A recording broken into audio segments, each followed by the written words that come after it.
This is my big break. This is my time. Okay. Oh wait, I forgot to start the video. Okay. And it's on. All right, very cool. Well, hi, Amberleigh. How are you? Hi, good. Okay, I always start by asking everybody the same question. I need to know what your name is, what you do, and how we know each other. Okay, so my name is Amberleigh. Oh, do I say my last name? That's up to you. Okay. Amberleigh, continue. What you do and how you know me. Yeah, so currently I work part-time for a child sponsorship organization out of Uganda, just doing like QuickBooks and stuff. And I'm also attending a coaching program to be certified as a life coach in order to do pain reprocessing therapy. Okay. And I know you, so I met you at Valley through a group we used to go to called The College Thing. Mm-hmm. You were just the most vibrant personality there, so it was easy to be drawn to you, especially as someone who's introverted and doesn't like talking, because I could just stick with you and you would carry the conversation. Yeah. I ask a lot of questions too, though. I don't think people, they are like, oh, she talks a lot. It's like, but I like to hear introverts talk. And that's my favorite part is like, why aren't you saying anything? What are you hiding? So that's my MO. Definitely. Yeah. So I never had to come up with anything, which is what made me uncomfortable. I could just answer your questions, which I'm fine doing. Yeah. And here we are now. Yeah. Full circle. That's actually checking out a lot. Yeah. Do you have any personal memory of me or something that you think is pretty quintessentially Phoebe? So I guess quintessentially Phoebe, and something that has made actually a huge impact on my life, is that when I was bedridden and couldn't leave the house, I lost a lot of my friends. They were there a lot in the beginning, but then the drive got to be too much to like come spend time with me, especially when we're not actually doing anything. Hanging out with me was just sitting there while I was laying flat. And you came every single Monday for like a year, drove 45 minutes to be there with me for a few hours.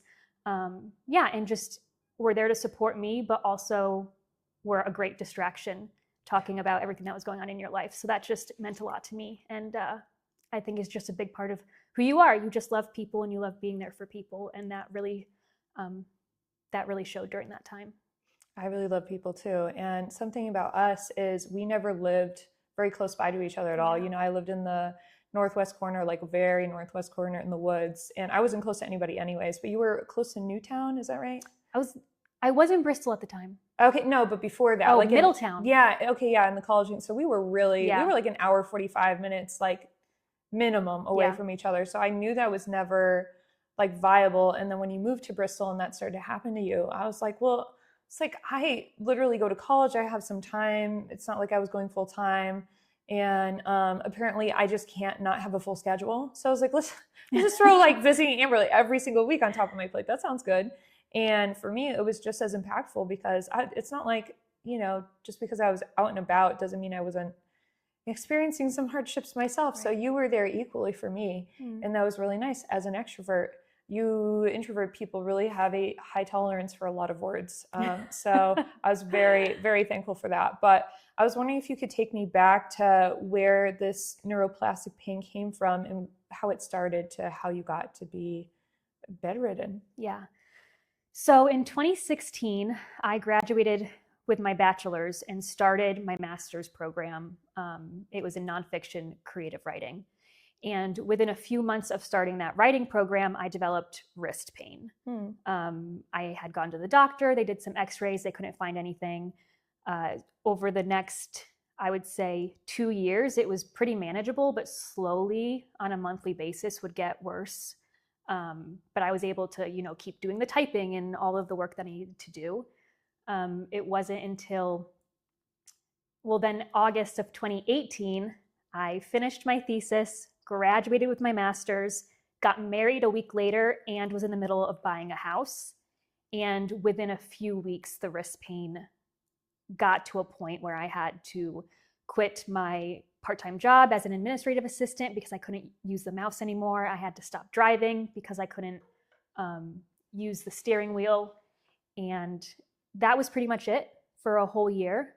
And then 1 year later in 2019, my husband and I moved from the first floor of our multifamily to the third. And after a few days of walking up and down the flights of stairs, moving boxes, I developed ankle pain that shortly after was so bad that I couldn't walk anymore.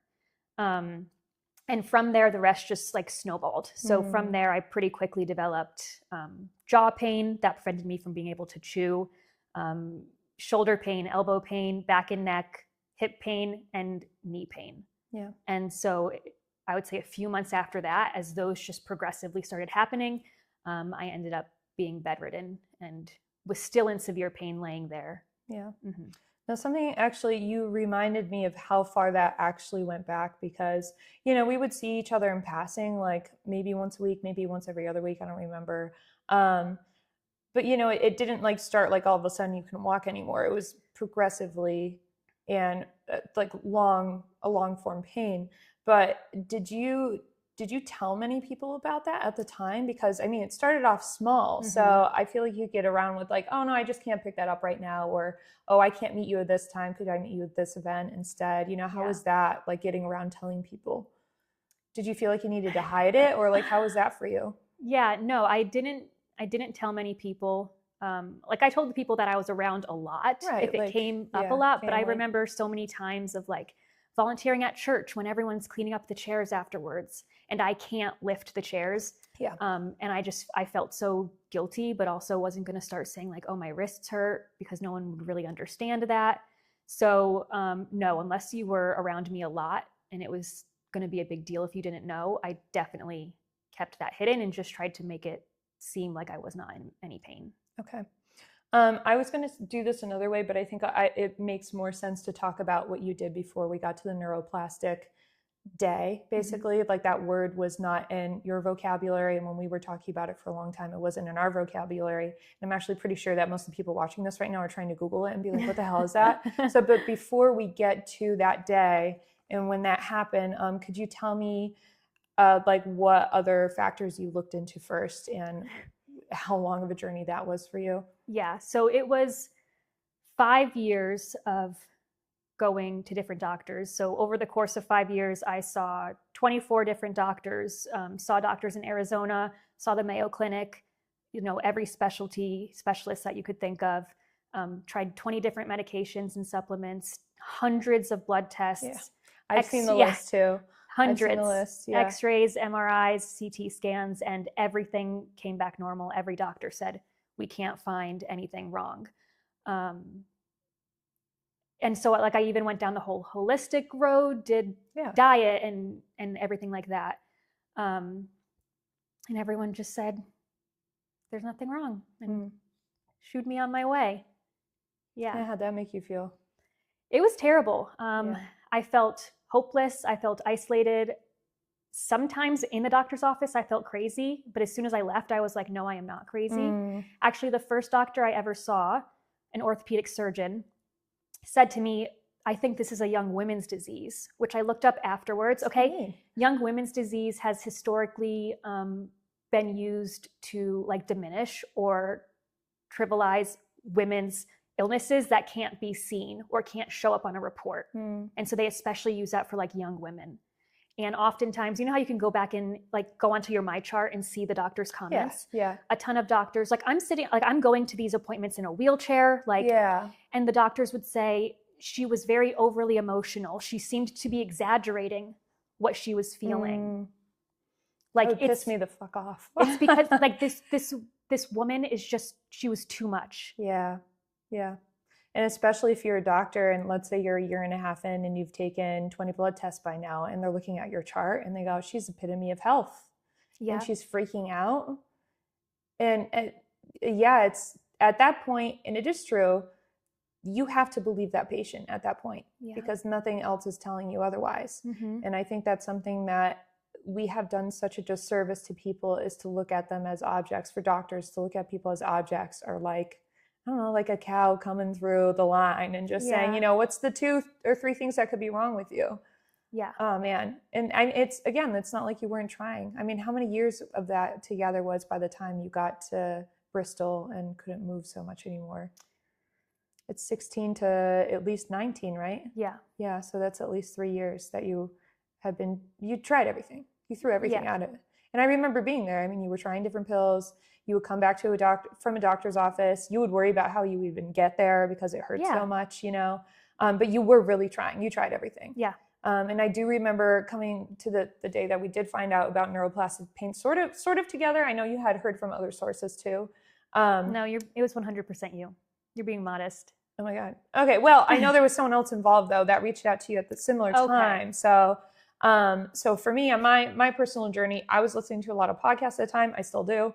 And this woman had a doctor on, and he was talking about neuroplastic pain.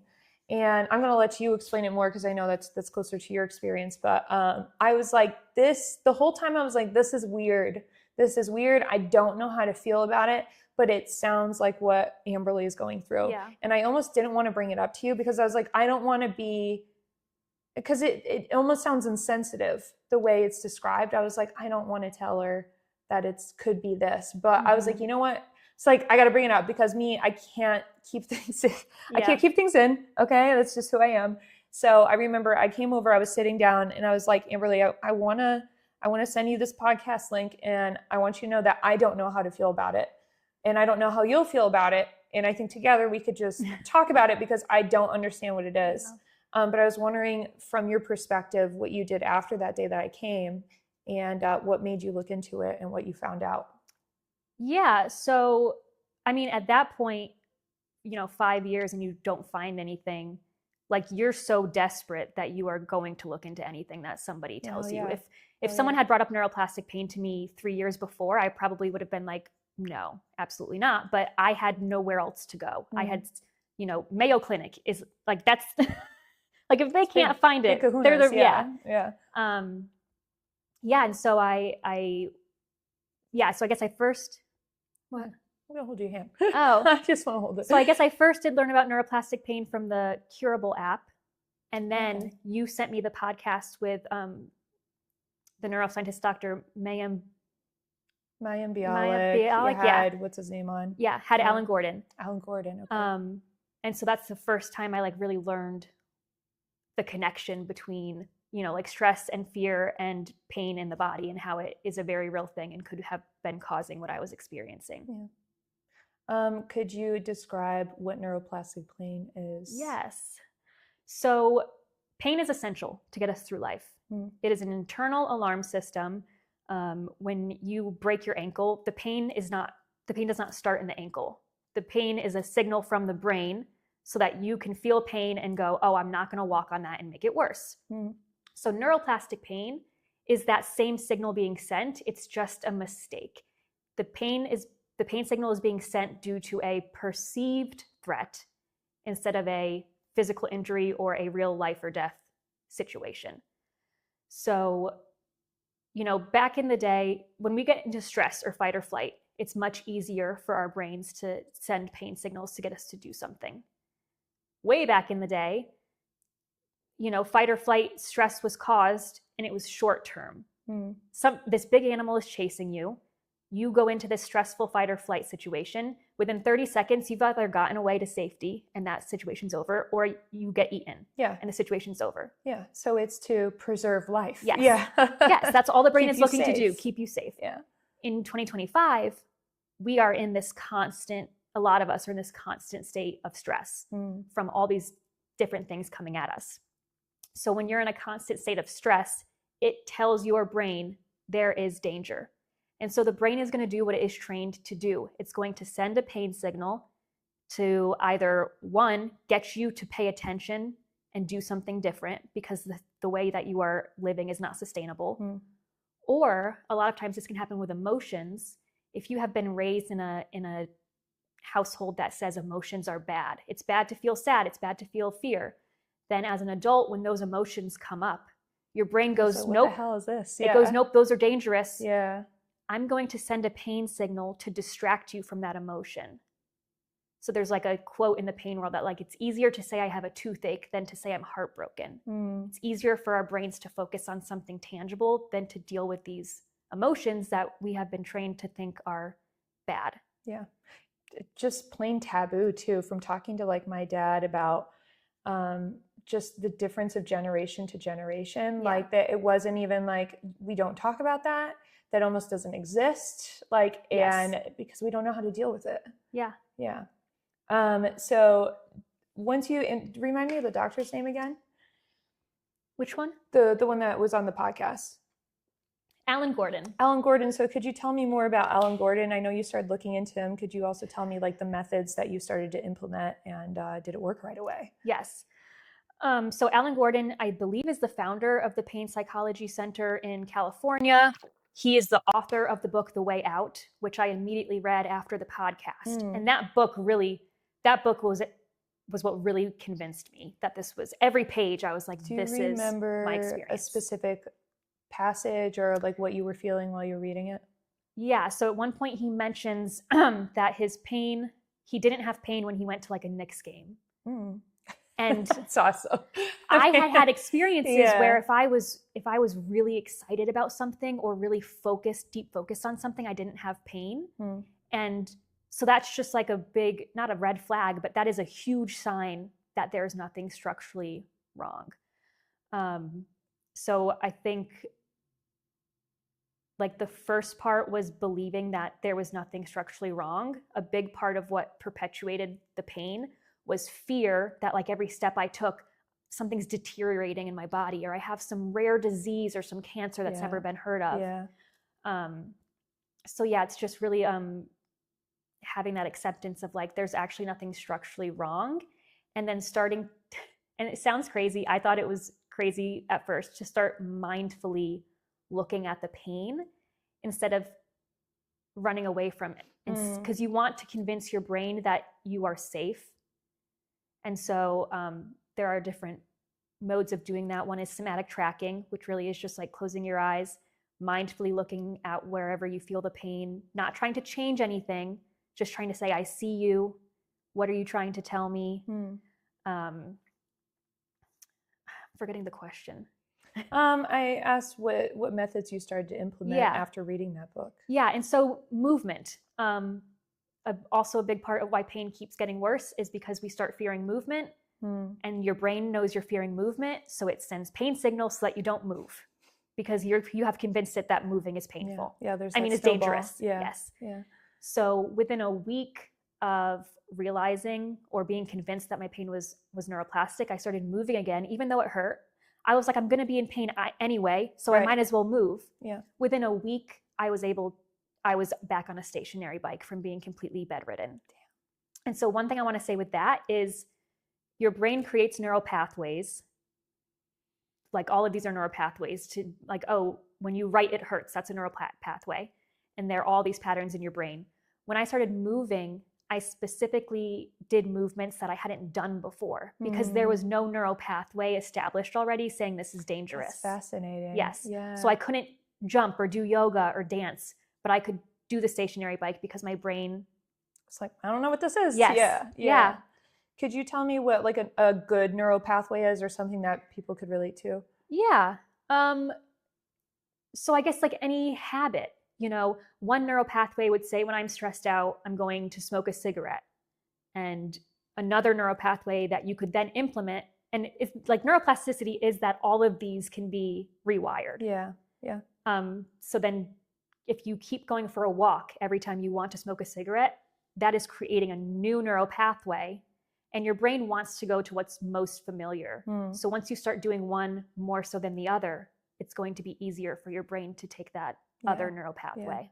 And I think of one, the example I usually give, and what made sense to me is everybody has them, right?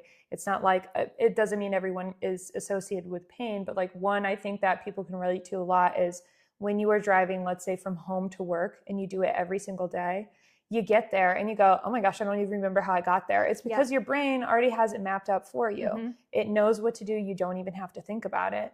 So I could see how if something is always going to be associated with pain in your brain that it makes up, you're not even thinking about why you're in pain. You're not going, oh my gosh, I'm scared, I'm nervous. Your brain is just telling you, hey, by the way, you should feel this way. So it's not necessarily connected to the mind's thought process as it is. Right. For the way I would think it. Yes, absolutely. Which can be confusing because you can be in pain because of something emotional that's happening under the surface, that's happening subconsciously. So if someone was like, are you fearing something? Someone would say no, but you don't even know this is going on. And the brain has to make the decision when a stimuli comes to the brain, it has nanoseconds to decide, is this dangerous or is it not? And it's going to use all of your past experiences to decide that. So yeah, it happens in the flip of a switch. And it's pretty common that, especially with emotional things, the person doesn't know why that would be happening. So you read the book, you started to do new tasks that your brain wasn't aware of for neuroplastic pain. Could you tell me what you started to do after that too? Like, how did that progress into some progress? When did you start seeing that progress? So there was the movement part of it. And then another big part of it was just the mental work. So there are certain traits that can make you prone to neuroplastic pain: perfectionism, people pleasing, anxiousness and hypervigilance, and conscientiousness. So being overly responsible or like being really strict with rules. I am all of those things. So a lot of the mental work was looking at, was learning how to replace perfectionism with compassion, befriending your inner critic, and a lot of, how you talk to yourself and how you think, and putting yourself in a calmer state. Was that easy to do for you? No. Okay. I don't want to like make anyone think it's hard work. Yeah. Every time I beat myself up, every thought that I had to talk back to, but it's worth it. Yeah. And obviously I would never want to go through this again, but the person that I am now, because of working on all of those things, I wouldn't want to be the person that I was. The pain started for a reason. Yeah. It started because I was never present. I was just go, go, go. I was pushing myself way too hard. And when it gave me wrist pain, I didn't listen and I kept pushing. And so it's going to keep doing the brain's going to keep doing these things when you're living in an unsustainable way to get your attention. Yeah. Now, I know we hit kind of a low point for a while with you before we learned about the neuroplastic pain. And then even afterwards, when we were seeing some progress with you, or you specifically, I was just there on the sidelines going, woo. But, you have a husband at this time, and you guys have things that you had to put on the back burner, and you might have seen some progress, and you did, but I know it wasn't like a straight shot, like, 5 weeks later, now I'm healed. I know that there was things that were major setbacks, even minor, major. I'm sure it all felt major. Yeah. Because especially once you start feeling that freedom again, and then it feels like it's being taken away a third, a fourth, a fifth time. How did you keep up the hope and keep on going? Yeah, it was definitely difficult. For me specifically, my faith played a huge part in me having hope. I also think that once you know that you can put in the work and so they told me right up front, you should know there will be relapses. That means that you are doing the right thing. Like, don't fear it, plan for them. And then when it first comes, be like, oh, my first relapse, that means I'm doing the work. That means I'm getting farther. But yeah, it was difficult. And so I would say I'm 80% of the way there. I have no pain in my body besides some in my wrists and my back and neck. Yeah. And so that has been hard to deal with, doing all the same tools and resources and not finding that relief. But it just means that there is something else going on. Yeah. So I've actually recently started IFS therapy to like figure out what emotional thing might still be, something is still stuck. And what type of therapy is that again? It's internal family systems. It's just like parts work.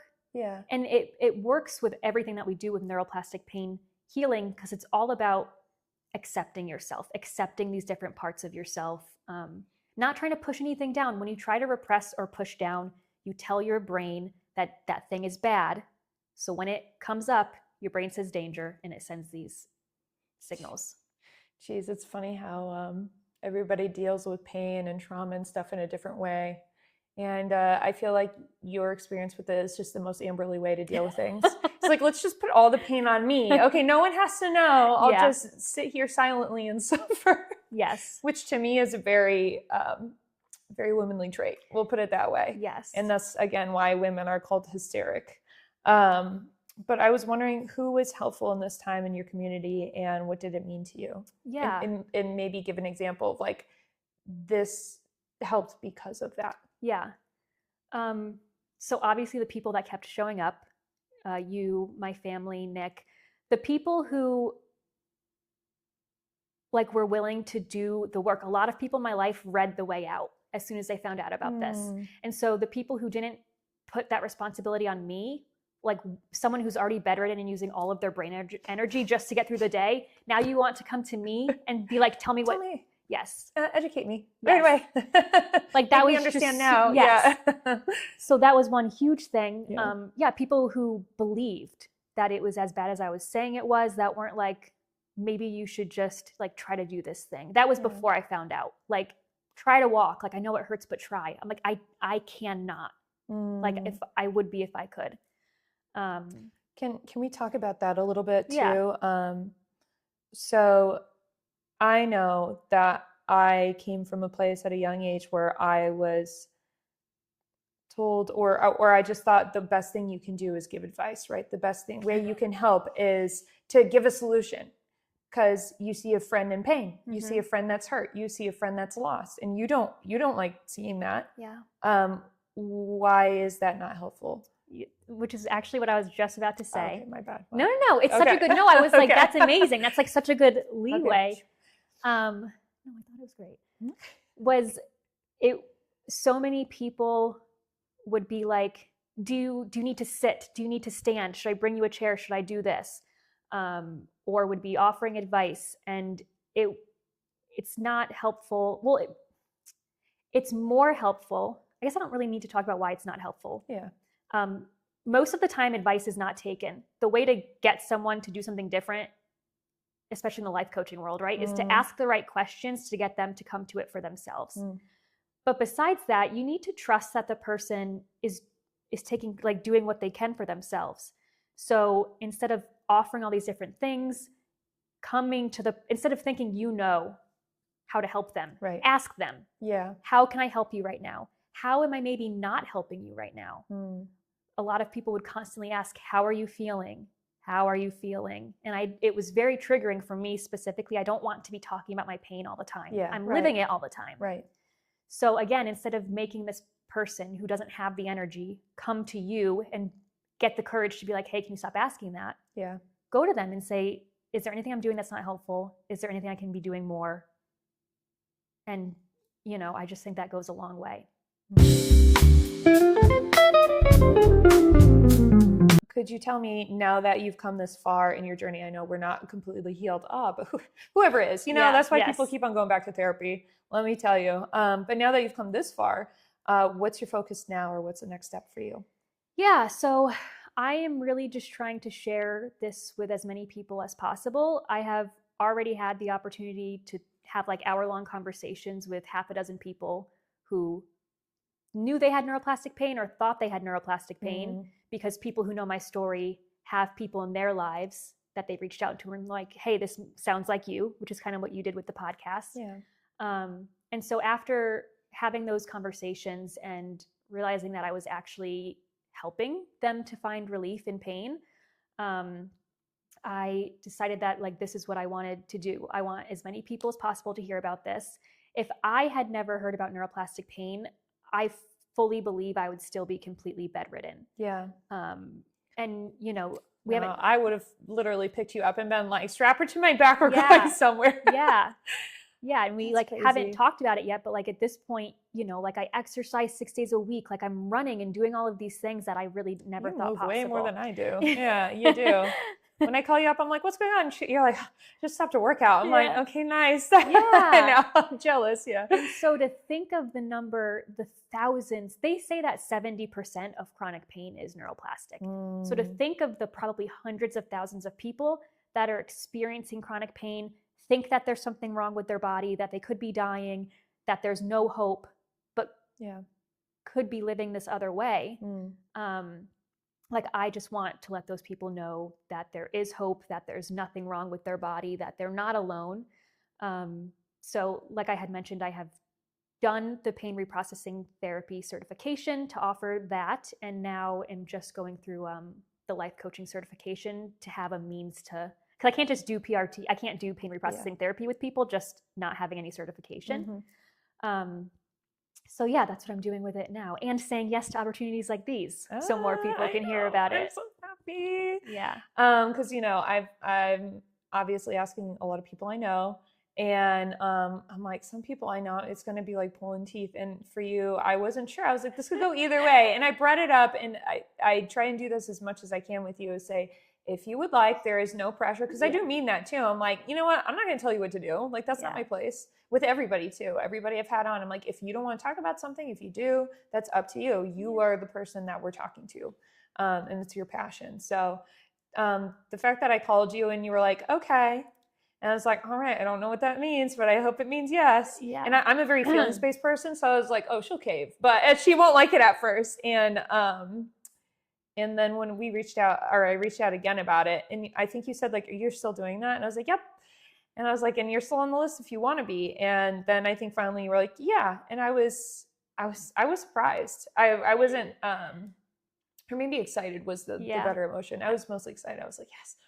I think you even said, you were like, I know this might give you a lot of anxiety. Yeah. But if you would like, no. And there was never a doubt in my mind that I was going to say yes. Oh, and okay, cool. Because I know so many people need to hear about this. Right. It's worth more than the pain, Yeah. Yeah. Which I really appreciate, because a lot of people would say no, and it's very understandable. But yeah, I think, you know what, Amberleigh, more, and I mean this more, what's stronger than your pain is your bravery. You're a very brave person. And I know it might not seem that way outside looking in for you, but I'm sure that I could talk to all of Nick's family and your family and your friends, and I could talk to myself, and we could all agree that you have been through some crazy crap, okay? And here you are, like a shining example of what it means to keep on going. And that doesn't mean that we go at all costs, right? Because we've all learned, you and I at this point, I'm in my later 20s, that avoiding things does not solve the problem. And it also doesn't mean that we didn't rest in between. Because I wouldn't even be sitting in this chair if I didn't give myself breaks before I left, because I have a big schedule. And there's a lot of pain that, like you said, it's processed in certain ways. And when we don't, it gets processed in a different way. So the fact that you're here now is, I think, a really testament to what your character is. So I want to thank you for letting me speak to you like that too. Like, it's not like I was being like, you need to look at this, but it was a big thing for me to be like, would you want to see this? And you did. And there was, the rest is history. But two, I was wondering if someone is listening to this now and says, oh my God, like, what if that's me? What would you say to someone considering looking if they have neuroplastic pain? Yeah. So the first step is always to go to a doctor. Get all of that out of the way, get the medical imaging. And aside with that, if you get medical imaging that says you have a bulging disc or something in your back, 50% of people who have those same things show up on MRIs or x-rays do not have back pain. So a big thing that we talk about in the neuroplastic world is those specifically are not proof of something being structurally wrong. We call it like the gray hair of the body. It's just what happens as you get older. But so make sure that there's nothing structurally wrong otherwise. And then there are like a few things that you can kind of like look at or ask yourself. So did the symptoms start at a time of stress? Are they inconsistent? Do you feel it only in the morning or at night, or does it kind of move around? Do you have symptoms in multiple areas of your body, like wrists and ankles? Structural injuries don't behave that way. Also, if like you feel it symmetrically, because again, if nothing happened, why would pain start in like both of your wrists? Yeah.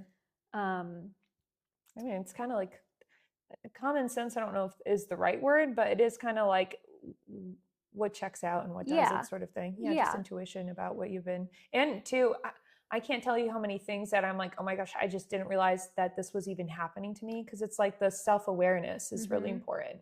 Yes. When it comes to your body. Yeah. And an important thing is we say like, did it start from an injury? A lot of neuroplastic pain can start as an injury. The normal healing, you need to know the normal healing time for something.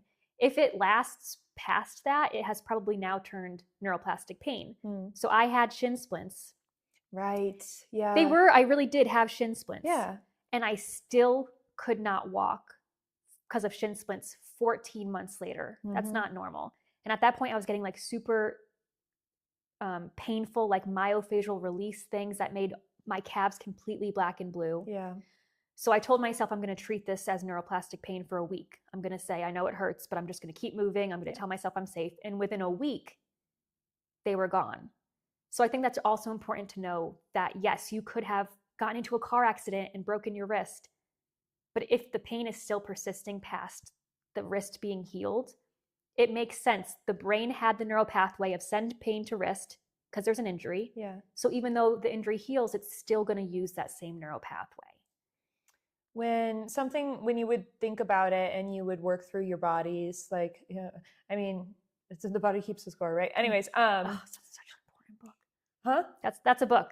That's a book. It's a really important book. Yeah. I thought you said boring. I was like, oh, no, tell me. the body keeps the score. This is what we're talking about. Yeah, it's really funny because I was listening to so many like mental health podcasts that although I haven't read the book, everybody's like, have you read it? And I'm like, no, but I pretty much know everything about it because I've heard everybody talking about it, that I'm talking hours and hours about those subjects. So I'm like, I feel like I have, like, Yeah. I get a little medal for that, I feel like. Yeah. But can I ask you, did it feel like magic when it's like, oh my God, like, did you just wake up one day and it was like, or for what? For when you would actually work through it and the pain, like you said, the shin splints, 14 months and then all of a sudden in a week. Yes. Like, how was that feeling? It euphoric? It was amazing, but also I was like, I should have done this sooner.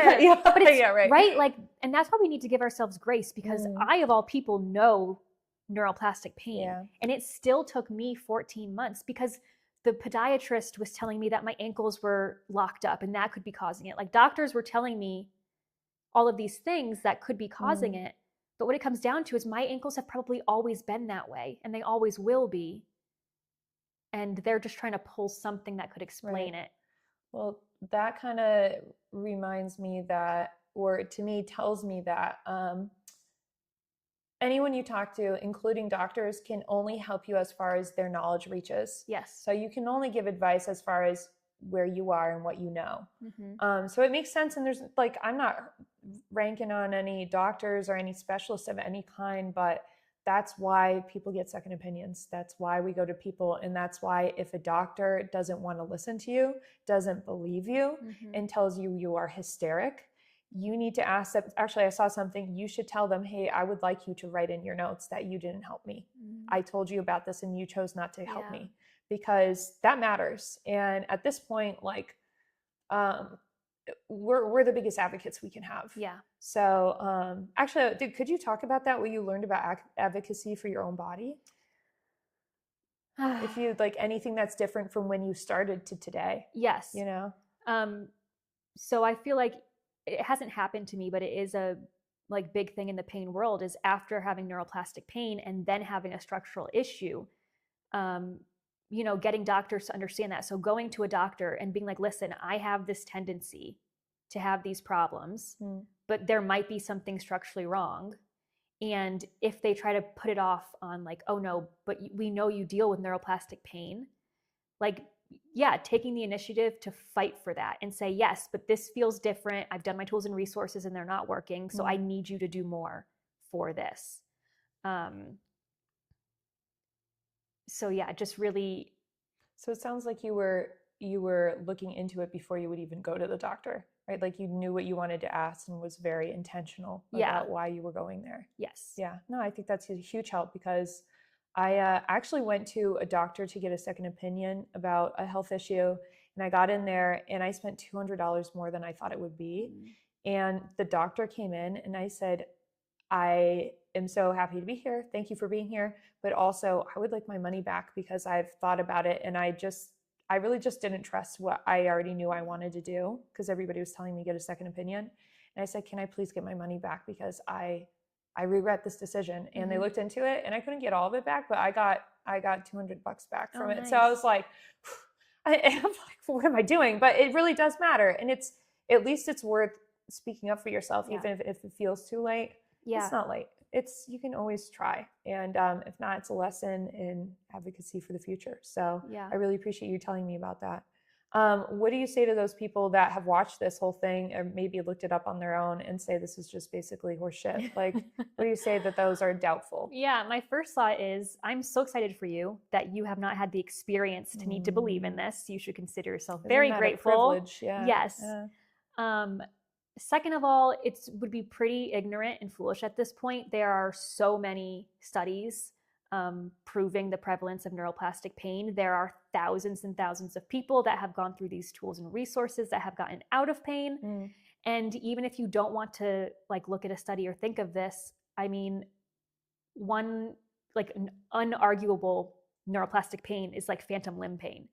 So we've seen thousands of people after amputations from war have had their knee cut off and they still have severe pain in their knee. And I've heard of that, even as being someone that like maybe didn't, like in the past I'd heard about that too. You know, you just didn't know that's what it was. So a neural pathway was formed when you had a serious wound on your knee. And even with the knee gone, the brain is still telling you that there's pain there. You're feeling pain where there is not even actually a limb.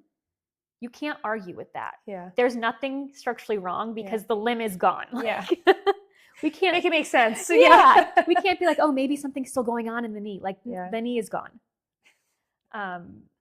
So yeah, I guess at that point, there's not much you can say, even to people that are experiencing neuroplastic pain, if they're not ready to understand. It's like, it's a journey.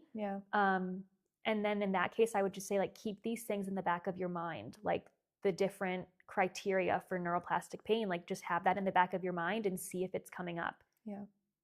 I have a question now that's coming to mind to kind of end this up, and then we'll go to a more positive way. But I was wondering if you looked back at 2016 and 2017 and 2018 and 2019 Amberleigh, if you could go back at one point, what would you tell her?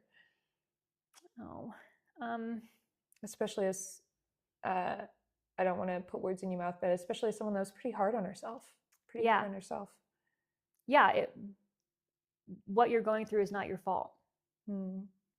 Like, it is not because of a lack of you trying that you are experiencing this. I feel like I always felt like if I wasn't doing well, it's because I did something wrong. I will give her a hug. And I did actually. Roll back the tapes. I was there. Okay. No, we've gone through all of this. I'm so happy to see where you are. I mean, you're in just a whole different headspace, and it's just been so enjoyable to hear of your progress, even though I moved away about 3 years ago, and it's really sad because I feel like as soon as you started getting like up and out and about, I was like, peace out, see you. I know. But we have, we've continued to be intentional. I show up at your house at least one time when I can be in Connecticut, and I plan to continue to do that, except I need to come to the summer because it's beautiful here then. I always come in the fall. But anyways, I was wondering if we could end, now that we've gone through this whole journey, here we are, if you could tell me a song that you think people should listen to in their lifetime. Okay. I don't know if that's ending positively, but the first song that comes to mind is Because of You by Kelly Clarkson. I feel like, on my rollerblades with my CD player, was just belting it out. In middle school, was belting it out. In high school, still belted out. Yeah. Actually, okay, no, then I have a better idea then. Could you tell me what like show or movie like kept you sane while you were bedridden? Ugly Betty. Yes. Recommended by yours truly. I've got my parents to watch it now too. It's good. You need to watch it. Actually, it will tell a lot about what inspires me. I mean, that's why we have hot pink and like a lime green color going on. But Nope, I had my stand because I couldn't move. My stand holding my iPad over my head as I laid flat in bed was just Ugly Betty. The characters are like just, all of them are so different but so relatable, and you fall in love with them, and you also you don't fall in love, but they're also so flawed. Like the characters are so real and going through all of these struggles, and just let me get out of my head for a little bit, and it's just hilarious. It gives you and two, it's one of those shows where it's not like there's one main character and all the side characters are kind of just doing their own thing. Like it really will focus back and forth between these people, and it gives you someone to root for, you know. And honestly, Amberleigh, to me, it's like, you're one of those people. You're the people that I root for, and you're just as interesting as those people on TV. So, and look at where our characters are in our own life. We literally have a podcast now together. So I really appreciate you letting me come over to your very special home that I love very much. Of course. And thank you so much for asking me to be a part of this. You're welcome. And I guess that ends the series of my 2025 Spring Connecticut series with people. So we did it. There we go. Can't wait. All right, now let's go talk by ourselves. Okay, yeah. Sounds good.